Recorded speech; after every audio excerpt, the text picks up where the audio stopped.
Welcome to another episode of Real Talk with Real Fit Pros. It's your boy, Jonathan Loudermilk, your host with the most. And as always, I've got my partner in crime, Mark, the Fitness Ninja Zalmanoff, as we are showing up for episode, I believe, number 51 that we're on right now. So we're almost at the year mark, Mark.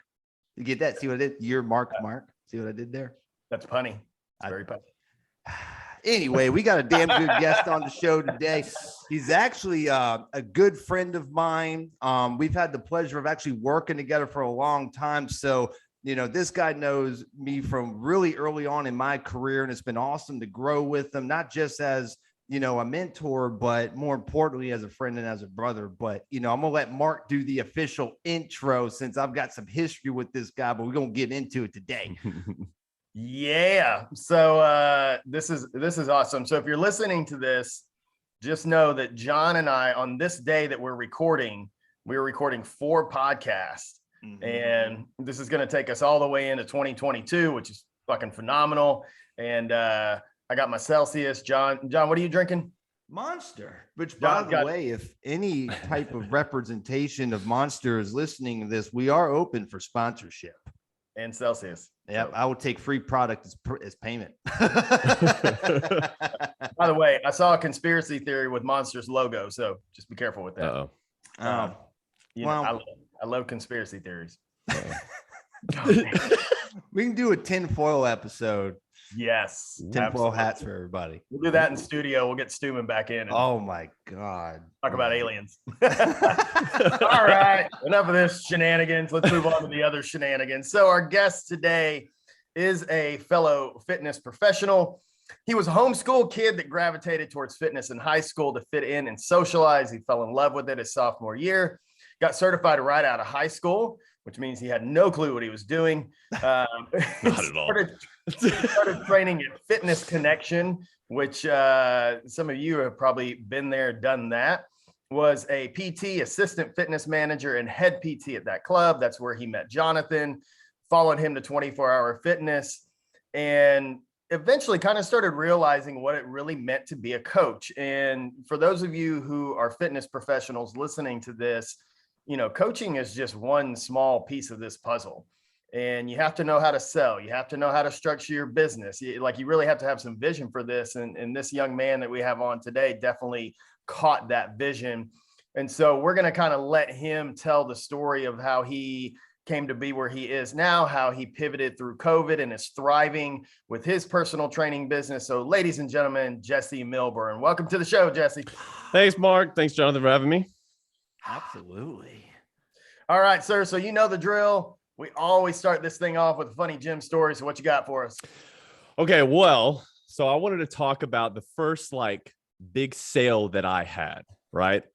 So like in Fitness Connection, you kind of like young trainer, you're like, I don't do sales, you know, whatever. Like, you know, it's just kind of like, I'm not about the money. I'm about the people, you know, like you kind of get in that mentality. And so in 24 is when really I started learning more about like the sales process and how to actually help people. And that's part of the process, right? And growing your business. And I just remember the getting over asking for the sale, right? Especially when you see that big number at the end of it, you're like, oh my gosh, like I'm about to ask this person for like $6,000, you know, like. And so there was one, I think it was like 6 p.m. on a Thursday or Friday night. Like it was my last appointment for the day. And I was alone in the sales pit. So like, you know, usually like I got someone around me to kind of like, you know, like you're kind of with them and you're like, anyways, it was just by myself. And I remember getting down to the last portion of it. And I asked this guy for $5,000 and he just goes, okay. And my heart is like, I'm shaking. My heart is going so fast. And I just remember asking him again, like, okay, you are good with that. Like, yeah. And so I just immediately go like, okay, cool. Well, let me just kind of, and I started fumbling around like how to actually do it. I remember going to the GM of the club because Jonathan, I think, was either he was at an appointment, doing an appointment at that time. And I just remember shaking to, her name was Robbie. I remember shaking to Robbie. I'm like, Robbie, I have this sale for you. And she goes, okay, well, what are you doing? I was like, I don't know. What do I do? You know? So she just goes, okay, this is what we do. This is how we're going to do it. I was like, okay, good. And so I just remember like the first time I finally like got over that and just asked for the sale, and it was great. It was awesome. I still train that guy to this day. That was like 3 or 4 years ago. But anyways, yeah, that was such a Well, so there's another perspective because I was there during this. So allow me to give you my perspective. So I knew that this conversation was going to be had, right? So I'm out on the floor and I'm training somebody. And I look over there and I'm kind of peeping just to kind of watch like body language because it's a fitness manager. I mean, I'm like, we got to see if he closes the deal. So I'm training. I look over there and the agreements get printed out at the printer behind the front desk. And I saw Jesse at the printer getting the agreement, and this motherfucker was shaking. And I'm just like, I smell money. Like, that's all I could think about. So as soon as I got it, I think I walked my client over to something. I was like, I'll be right back. And I went over there and just looked at him. I was like, did you get it? And he just shakes his head. He's like, uh-huh. Yeah, I got it. I was like, holy shit, what did he fucking buy? And he tells me, and then we all celebrated and all that stuff. But it was cool as shit watching him pop his big pack cherries, what I call it, you know, because once you got that, after that, you weren't nervous anymore. That's right. You know, exactly but that right. was hilarious watching you tremble at the printer, though. I'm not gonna lie, I still remember that. That memory is ingrained in my head. I pretty much had a very, very similar story to that early on in my Lifetime Fitness days. I had a $5,000 paid in full, and same thing up until that point. Like, I think the most I'd ever sold was maybe 1,600, you know, at a time. And this couple was like, yeah, okay, well, you know, what do we do next? And I'm like, okay, well, hold on, I'll be right back. And like, because we kept them we did the consults in a separate room and had to go grab the contract and the paperwork or whatever. Okay. So it gave me a chance. Okay, you know, just sit right here. I'll be right back. And I walk out. I'm like, oh my god, that same feeling. But it's awesome. Like, and I love those stories because for us, that's busting through all those limiting beliefs. It busts through that fear of asking for the sale. It busts through that mindset of spending other people's money, because at the time, you know, we're early 20s. We don't have $5,000 to throw at something, but other people do. And so when you start to understand that and realize that you can't tell your story from their perspective, then it really just opens up that whole door to sales in general. And it's a freeing feeling for sure. So I love it. I love it. Yeah. All right, Jesse. So let's dive into this. Let's kind of start with where you are now. So let's talk about what your business looks like right now, who you serve, where you operate out of. Are you in person? Are you online? And then we'll kind of go backwards from there. Okay. So right now I train, like, my in-person clientele is, I have this, so I rented a house, right? This would kind of go back to the COVID kind of situation. Yeah. But I've rented a house and I built a gym inside of it. And I started training a few clients here and there in it. And once COVID hit, that's when it was just like, oh, like, you know, getting laid off, all that stuff. And I was able to transition some of the clients from Golds over to here. And then also to just be able to build on top of that, because all the other businesses just been from word of mouth in terms of in person. And so that's what I currently do now for that. And then clientele range. So growing up in the, you know, in the gyms, in the franchise gyms, you learn how to be a chameleon, right? You learn how to train a lot of different people. And they don't tell you like how to go after a certain type of person. They don't tell you any of that. They just go, here's 80-year-old Bob. Here you go. He got a hip replacement. He's got a knee replacement. Let's see what you can do with him. I told him you could completely fix all of his pain problems. I was like, okay, it's time for me to do my research. You know? So that's kind of how it's kind of transitioned for my in-person still. Like I train from someone like 18 is my youngest, and then my oldest is 81. So like I go from, you know, from all walks of life with that. But I really enjoy that though, because it keeps me on my toes as well, because everyone has their different problems. Everyone has their different viewpoints. And so it helps me still, like, you know, work that muscle. But also the online training. So now I'm starting to really transition into that and really focus, because honestly, that's how you're going to scale. And so that's really what I'm starting to focus on now. And I'm really trying to hone in on the people, honestly, around my age and a little bit older, because the people that, like, this is what I see. especially with my online clients right now, is they went to high school, college, they might have been active, they might have even been an athlete, and they were active, they were eating okay, but because of how active they were and how much they were moving, they were still able to burn calories, they kept the weight off, they were able to do all that, right? Well, now that they're maybe 5 or 6, 7, 8 years into their workforce, now they're sitting for the majority of the day. They're going out drinking with their friends on happy hour. They're not doing anything that they used to do. So now they're starting to like muscle atrophy. So they're starting to get back pain. Their posture is starting to suffer. Their weight's coming on. Everything is just starting to happen. And they're just wondering why. And most people just be like, well, I'm getting older. It's a slower metabolism. Well, it's not just your age. That's not at all what it is, right? You got to move. You got to change something. So those are the people that I really want to help, because that hits home for me, because I'm seeing my friends turn into that, you know? And so that's just like, we got to do something about that. Because you don't want to be in pain. You don't want to have that old person posture walking around. Like I see those people walking outside my house every day. They're walking their dog and they're over there like hunched over. I'm like, man. So anyways, so that's kind of what my situation looks like right now. They got that iPhone hunch. Yes. Man. How old are you, Jesse? 28. Are you young? Yeah. Yeah. But it's true. So if you think about so John and I are kind of close in age, and I grew up on that cusp of like, we didn't really have computers. I learned keyboarding in like 11th grade, and even in college, email was still just coming into things, and you still had to go to the fucking library to look up things, which people are listening to this going, what's that? Like you had to do the card catalog and pull it, you had to go find things that you just couldn't Google it. But your generation has grown up in front of screens. And so as technology improves, there's definitely to me, there's a correlation of declining health, because people just don't have to physically go do as many things as they used to. Mm-hmm. That's exactly right. It's kind of crazy. So when you talk about, I want to go back to 80-year-old Bob for a second here. All right. So, I've experienced this a lot. I've been coaching for, almost 20 years now. When you get that new person and they got this ailment and that ailment, and you're like, all right, what do I do now? How do you figure it out? Like what sources are you looking for? Where do you go to do your research to figure out, okay, how do I actually serve this person to the best of my ability?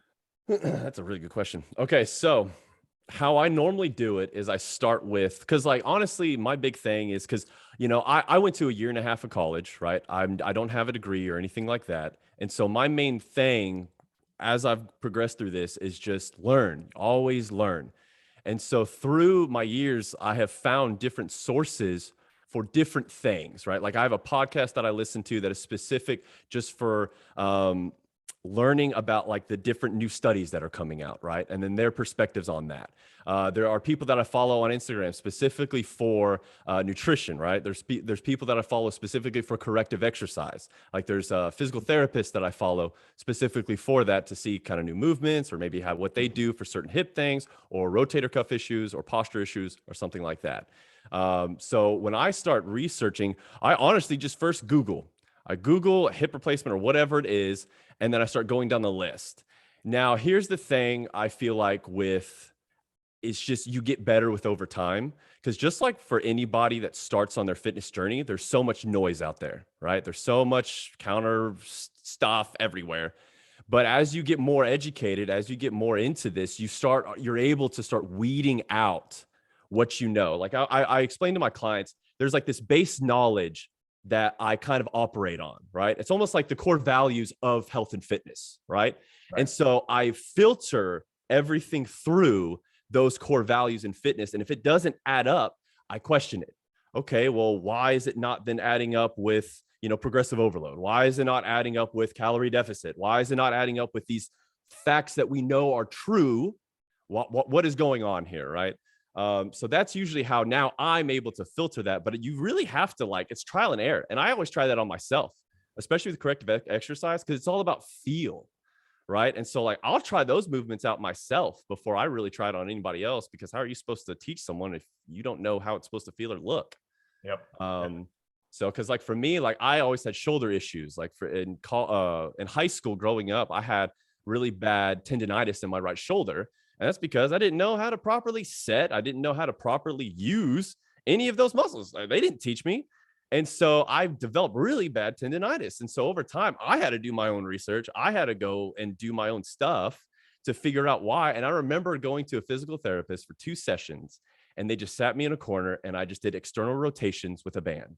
And I just remember going, why am I paying $90 a session for something that I've already seen and know? Like, I thought they were going to tell me something that I didn't know. They didn't. And so at that point, that's when I'm like, okay. So anyways, yeah. No, that's great. You know, we had Dan Duran on a few weeks ago, and he talked about be a professional. And what you just described is truly the epitome of being a professional. It's not just trying to wing it and fucking figure it out on your own. Like, there are resources out there greater than we've ever had access to. So, you know, I love that you have your arsenal of, if problem A exists, I go here. If problem B exists, I go here. I mean, that's so smart. And there's so many avenues that we can access because of social media. So we can use it to our advantage. And I love that. And by the way, the tendonitis thing. So, you know what you said about not lifting properly. So at some point you get older and then that shit just shows up. You know, it's like an in-law. So I'm just letting you know that's coming. Okay. Yeah. I'm just letting you know. Oh, I got tendonitis in this elbow and shit. Oh. It's like luggage. It just goes with me. It's like luggage. It's my worst fear. People tell me, okay, tell me if this is true, because I'm not 30 yet. I have multiple sources that have told me that once you hit 30, that's when things start to like fall apart. Like, did you wake up on your 30th birthday with like some sort of like, oh, my back or something like that? So for me, I started feeling stuff at 32, 33, and it's not you wake up and it's just like this agonizing pain. It's just, oh, that's new. So then you're just learning like your new body essentially as you go through this. Yeah. I'm 42, by the way. Yeah. So my shit just hurts all the time. Okay. So 40 is like you just hurt all the time. It doesn't matter. It's funny. We had a discussion in the gym this morning of like, if you wake up and nothing hurts, you're like, man, I rested too many days. You should just be hurting. Oh, man, bodies, they're great. So Jesse, let's take it all the way back. Sure. You talk about, you know, utilizing fitness to fit in. So what was it that you were trying to fit into?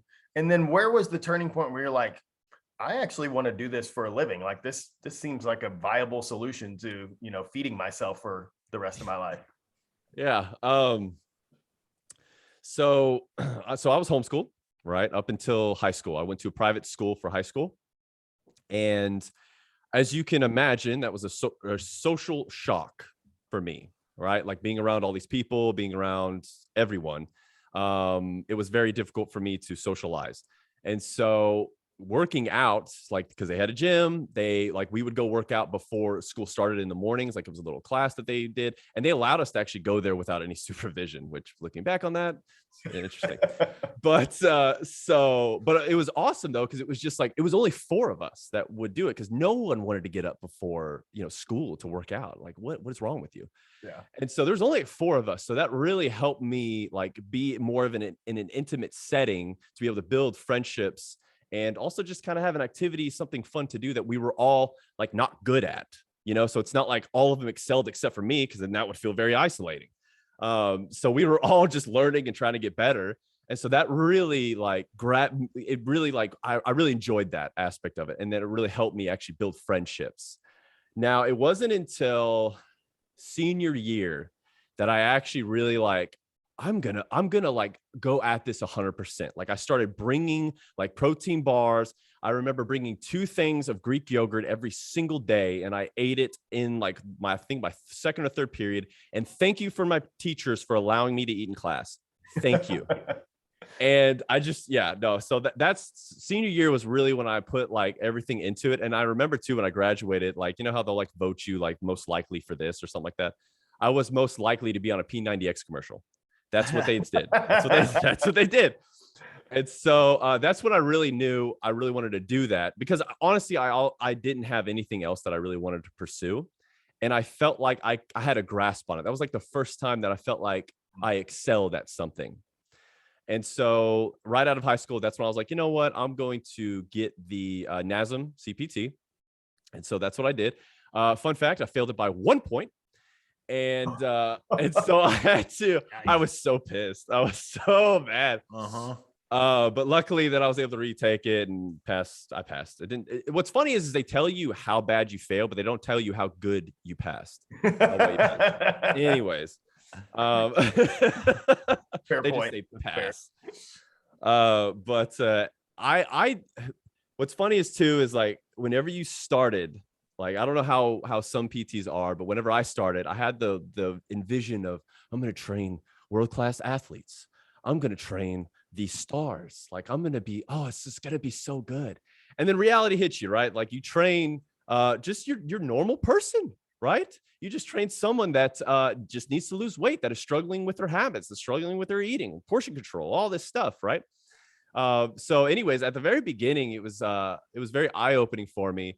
But it wasn't until probably my 3rd year into Fitness Connection when I actually really realized, like, I'm taking it seriously. Like, this is my career. This is really what I want to do. Because then after 2 or 3 years under the belt, you start to actually realize what an impact you have on these people's lives, like how much trust they actually give you. And it baffles me every time that like, I thank people, like, thank you for like trusting me this much, that like, cause it's so close. It's such an intimate relationship usually that you have with your clients. And so anyways, that's when I really knew that I wanted to go further into that. Cause I started seeing the actual impact I can have on people. It's interesting. You bring up the relationship side of this, and, as a coach, like my longest tenured client's 13 and a half years in.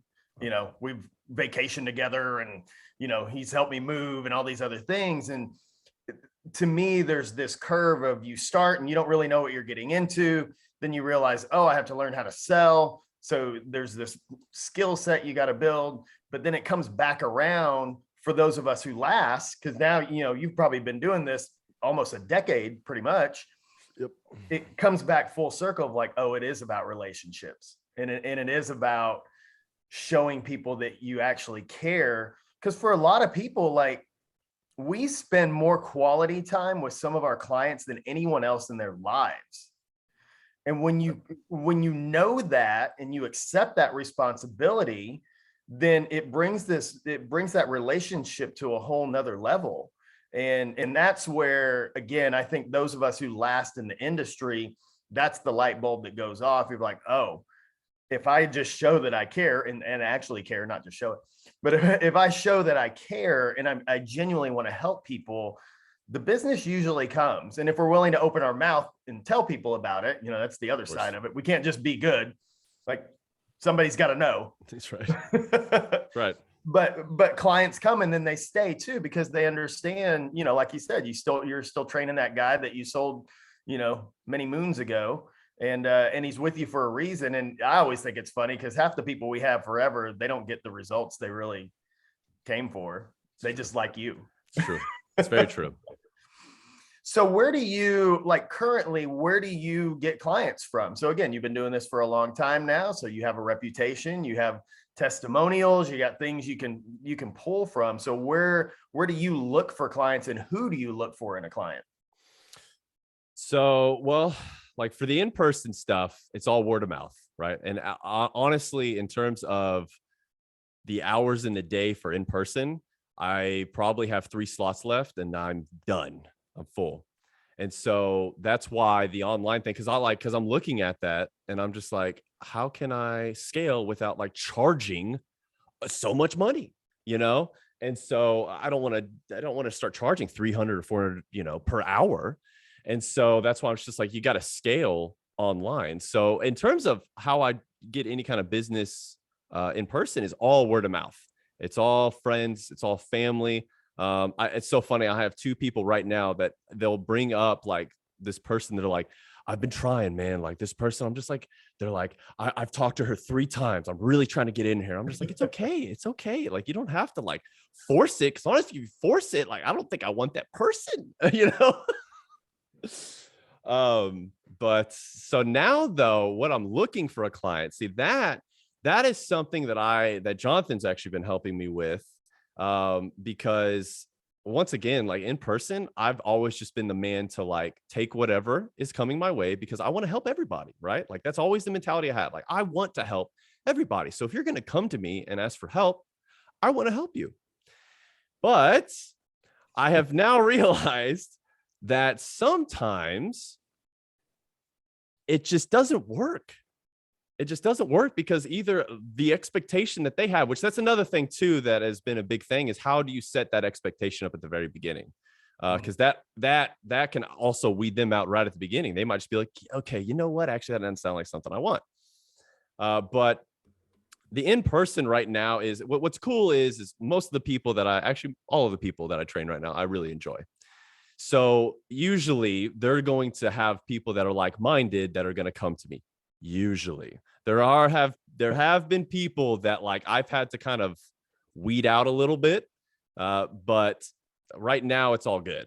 The online thing has been something very interesting for me to figure out. Once again, like y'all have really been helping me with that, is how to target for your actual ideal client online. How do you show that? Like, how do you attract them? Right. And so that has been such a learning curve for me, because that like whenever y'all challenged me with that, that's the first time I've ever been asked that question. You know, like who do you want to work with? I'm like, everybody. I don't know. You right. Want everybody. You know, but like but it's cool though, because it is freeing. It really frees your mind because it really makes you think. Right. But then you also start realizing how much better that is for you and your time, because then like now running a business, the mentality of how you operate has been so huge. And so if you do not look forward to your clients, if you are like, let's say you have a client who is at 9 a.m. who drains you, well, now you're going to be messed up for the rest of the day, you know, because now that person has just messed with your mind. It's brought you down. It's sucked the soul out of you. And I know trainers know exactly what I'm talking about. Those people that just suck it out of you, man. Like, and so that is where it's been really eye-opening, is protecting your mentality, protecting your energy, so that you can actually perform at your highest level, so that you can help people. Because like, how much better are you when you're on, and how much better can you think of things on the fly to help your client versus whenever you're tired, you know? So anyways, yeah. You have gone through this arc and you're still progressing through it. So John Berardi from Precision Nutrition, he's talked in the past about, you know, in the beginning of your fitness career, you just say yes to everything because you don't know who you want to serve. You don't know what you want to do. You're trying to figure out what you're actually good at. Like, you just say yes. And over time, you get to say no more and more and more, hopefully getting to a point where other people can actually say no for you. And sometimes I think, you know, if we do a good job marketing ourselves, our clients say no for us, or prospects say no for us before they even come to us, because they're like, oh, I don't want to train with that guy. You know, he's a douche. Well, you know, whatever. Right. Oh man, they actually make their clients work out at that place. No, I don't want to go there. You know? Right. I want to go somewhere I can eat pizza and walk on a treadmill. Oh my gosh. Start on that. No, that's great, man. So who do you look for your inspiration, for motivation, like outside of just like fitness specific stuff? You know, as a business owner, you just said it, like mindset is huge. And the longer you do this, you start to understand, like, when my head's right, everything else is good. And when it's not, everything else suffers from it. So what sources of inspiration do you utilize to stay mentally sharp? So, so I'm a Christian. And so I use a lot of different pastors that like I'll listen to, like just recently, like Craig Rochelle, Life Church. I love his preaching style and how he preaches. And his last, like this previous Sunday was exactly what I needed to hear. And it was basically, why can't you stop? I think that was the title of it. Why can't you stop? And it's all about, why can you not stop doing the same thing that you don't want to do? Ooh, right. Wow. And it was so good because he was talking from a Christian perspective. And my whole mind too is like trying to find the similarities in health and fitness, right? Like, okay, like how does this kind of correlate? Because it all stems from here, no matter what you're doing, right? You're trying to eat better, you're trying to work out, whatever it is in any world, it all stems from there, right? And so that has been a huge thing to help me with staying centered and relying, because like the biggest thing that I struggle with is like your worth, right? Like knowing like, you know, am I worth it? Am I good enough? Right. And so that's why the Christian aspect of that has really helped me, because you don't lean on yourself, you lean on God, right? It doesn't matter if I'm enough, God's enough. And so that is what has been helped me, that kind of pushes me there. And then not only that, like I have mentors in person that help me. My dad is a big inspiration as well for me, because he's a pastor. And so I can talk to him and he's very real with me. Like we just had lunch 2 days ago and I was going with him. Like I was kind of going over some of the struggles that I've had, and he just pours into me. Right. But it's cool because he gives me very practical advice, and he knows me. He's my father. And so he knows how to speak to me. And so that those things, and then certain books. So there's this book that I'm going through right now with actually one of my friends. So we'll have calls on this, and it's called Winning the War in Your Mind. And it's all about how do you identify those negative thoughts, those negative ruts that you get into, right? So how does that like cascade? What is going through your day? Where, like, when does your negative thoughts start? Like, is it in the morning, you know, afternoon, evening? Why does it start? And then what actions happen after that? And then you kind of work backwards. And then what he was talking about is you replace lies with truth. So what are your lies, right? Mine was, I'm not good enough. Well, replace that with truth, right? And so you replace that with God's word, which is the truth. And so every time those thoughts can come up in your head, you replace that with what God says about you that you know is truth. And so those have been probably the biggest things for me. And then another thing too is just making sure you spend time alone, like quiet, because like there's so much stimulus, especially if we're trying to do online stuff. We're on social media constantly. We're constantly trying to think of content we can create. We're constantly thinking of things. And so honestly, just being alone, like this morning, like for 10 minutes, I was just sitting in silence, and I was just like, oh, this is nice. You know, like I can just like sit here in the morning and it's still dark outside, and I'm just sitting there with nothing stimulating me. My phone is nowhere near me. Nothing is on, no TV, my computer, nothing. Right. And so I'm just sitting there. And I remember I was like, okay, I'm going to start praying right now. And I got 2 minutes into my prayer, and then my mind just started blanking out because I was just like in this peace.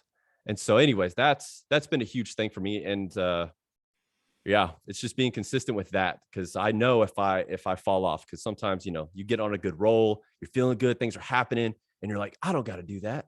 And then a week later, you realize now why you're feeling so negative, or you feel like shit that day. And then now you're just like, oh, right, it's because I haven't been doing that. And then you get back on it again. Right. Anyways. Yeah. Dude, I'm so proud of you, man. You've come a long way from getting paid $8 for a 45-minute session of Fitness Connection. God bless you. Dude, it was $8. It only took us a few years, but you've become a fine specimen of a man. I'm proud of you. Thank you. We're here. $8. Wow. Yeah, and then when I man. came a head trainer, it came $13. Watch out. So, Mark, you imagine how hard it was for me to hire people, dude. I'd sell them a lot on me. Yeah, because, you know, you wonder why people show their beehole on OnlyFans. Well, you know, they get a lot more than $8 an hour for that, for sure. Yes. I would hope so. If I'm gonna show my butthole, I'm gonna want more than $8. That's all I'm saying. Talk about feeling your worth right there. Good. What is the value of a butthole? You know, Whatever the how market. do you put fair Google that. marketplace value assessment on a butthole? You know, who's to say this butthole is more valuable than this butthole? I'm telling you, one of these days I'm gonna do an OnlyFans feet page. It's gonna be my feet on things in the gym, and we're gonna. Ooh, that's such. It's gonna be a money machine. That's something. No, that's something. Oh my That's two markets you can hit right there. we see any of you doing this, we know that you stole this from this show. So you know. I want my royalty. Yeah, absolutely. Right. Royalty deal, royalty. Oh man. All right, Jesse. So as we start to wrap this up, you're awesome, dude. Got a couple questions for you. Okay. So you can expound as much as you want or whatever. Okay. What is something you won't put up with? Oh, Ooh. okay. So something recently that I won't put up with is what is it? It's not negative energy. It's whenever people complain about the situations that they're in and don't do anything about it. So this is something that has been irking me the past year, right? Because once you start actually looking, like watching out for your own mental health and all that stuff, you start realizing who and what affects you, right?